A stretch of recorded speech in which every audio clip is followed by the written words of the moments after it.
সড়কের মাঝে গাড়ি থামিয়ে এলোপাতাড়ি মারধর, পাশেই পুলিশের গাড়ির হুইসেল বাজছে। বেধড়ক মারধরের এ অভিযোগ উঠেছে ফেনীর সোনাগাজী সার্কেলের সহকারী পুলিশ সুপার তসলিম হুসাইনের বিরুদ্ধে। নোয়াখালীর কোম্পানিগঞ্জের মুসাপুরে পর্যটন কেন্দ্র রেগুলেটর এলাকায় পর্যটকদের কিল ঘুষি মারপিট করা হয়।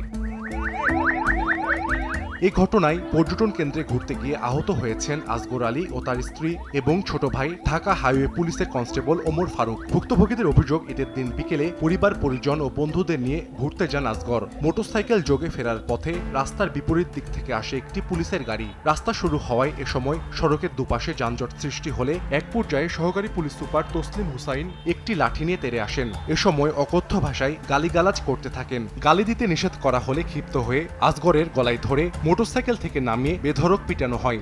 এ সময় আসগরের স্ত্রী ও ছোট ভাই পুলিশ কনস্টেবল এবং আশপাশের লোকজন বাধা দিলে তাদের গায়েও হাত তোলেন অভিযুক্ত সহকারী পুলিশ সুপার। 1, 2, 3 ঢাকায় জমি জিতে নিন 100% ক্যাশব্যাক সহ 20 কোটি টাকার পুরস্কার। আমার আব্বুকে পুলিশে মারছিল, পরে আমি বসে বসে কাঁদছিলাম। পরে আমার আম্মু বাসা দেখছিল, পরে আমার আম্মুকে মারছিল। আমরা এটা সুস্থ বিচার চাই। এটা তো আমরা মারধর করার মতো এরকম কোনো স্টেপ ছিল না, আমরা তো সাইডে ছিলাম। আমার ওয়াইফেরে মারছে, আমার ওয়াইফের জামা কাপড় বোরকা ছিঁড়ে ফেলছে।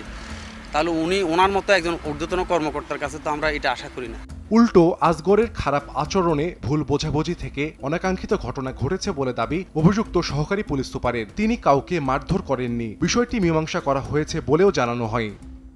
না আমি কাউরে মারিনি, আমাকে তো কেউ মারেনি, মারামারি ওরাই করছে, পাবলিক। তসলিম হুসাইন সহকারী পুলিশ সুপার হিসেবে সোনাগাজী সার্কেলে 1.5 বছরের বেশি সময় ধরে কর্মরত। সময় সংবাদ, নোয়াখালী।